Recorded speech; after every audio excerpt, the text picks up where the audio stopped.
আসসালামু আলাইকুম। আজকে আমি রান্না করব চিংড়ি মাছ, বড় চিংড়ি ভুনা করব। তো আমি এগুলো অনেক পরিষ্কার করে ধুয়ে নিলাম, দেখতে পাচ্ছেন একদম পরিষ্কার করে। আর এটার জন্য আমি একটা মশলা তৈরি করতেছি। এখানে হলুদ, মরিচ গুঁড়া, হলুদের গুঁড়া, জিরা গুঁড়া, ধনিয়া গুঁড়া, মাছের মশলা সব একসাথে দিয়েছি। তো পানি দিয়ে এটা আমি মিক্স করে নিচ্ছি। মিক্স করে নিচ্ছি এটা একসাথে। এখন এটা আমি মিক্স করে রাখছি। এখন প্যান বসালাম, এতে তেল, পেঁয়াজ দিচ্ছি।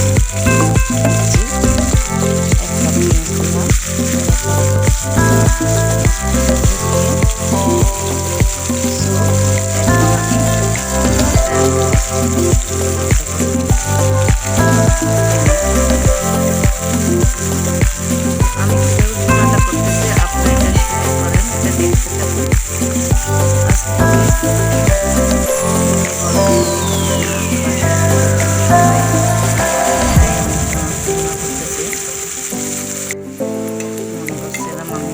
বানাবো না, ওরা বলে যে একটু ভুনা করো, চিংড়ি মাছের ভুনা অনেক দেরি হয়েছে খেতে।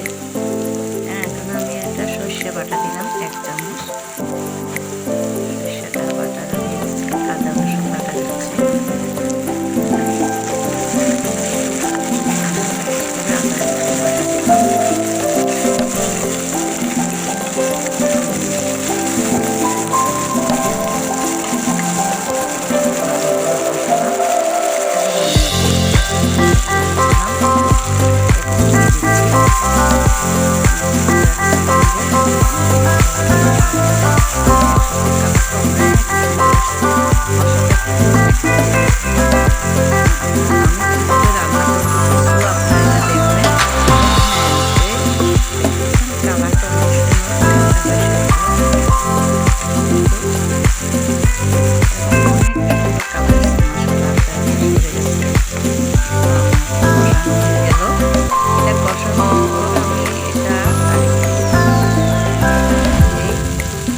একটু ভেসে উঠলো, এরপরে আমি দিয়ে দিচ্ছি দুটো টমেটো কেটে দিলাম।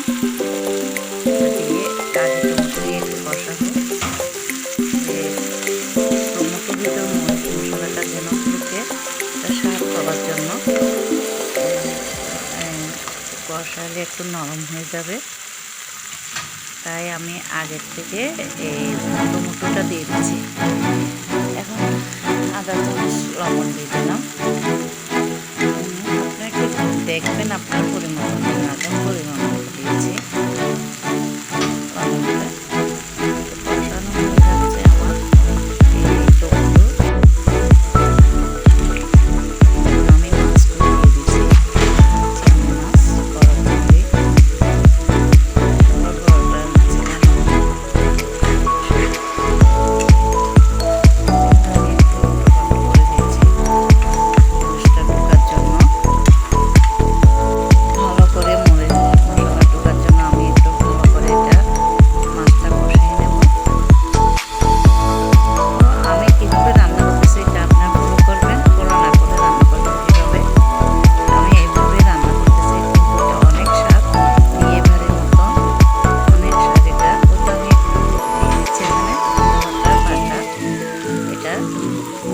বাটাটা দিয়ে দিচ্ছি, আজকে ধন্যবাদ পাতাটা দিলাম একটু স্বাদ হওয়ার জন্য। আমি এটা নতুন স্টাইলে আমার রান্না করতেছি, যেমন মাথায় যেরকম হচ্ছে সেইভাবে রান্না করে দেখাচ্ছি। মাশাআল্লাহ, সবাই খেয়ে দেখে বলে একটু আনন্দ হলো, বাচ্চারা সবাই, গার্ডিয়ানরা, আমার হাজব্যান্ডরা। একটু পানি দিয়ে দিচ্ছি আর একটু কষানোর জন্য।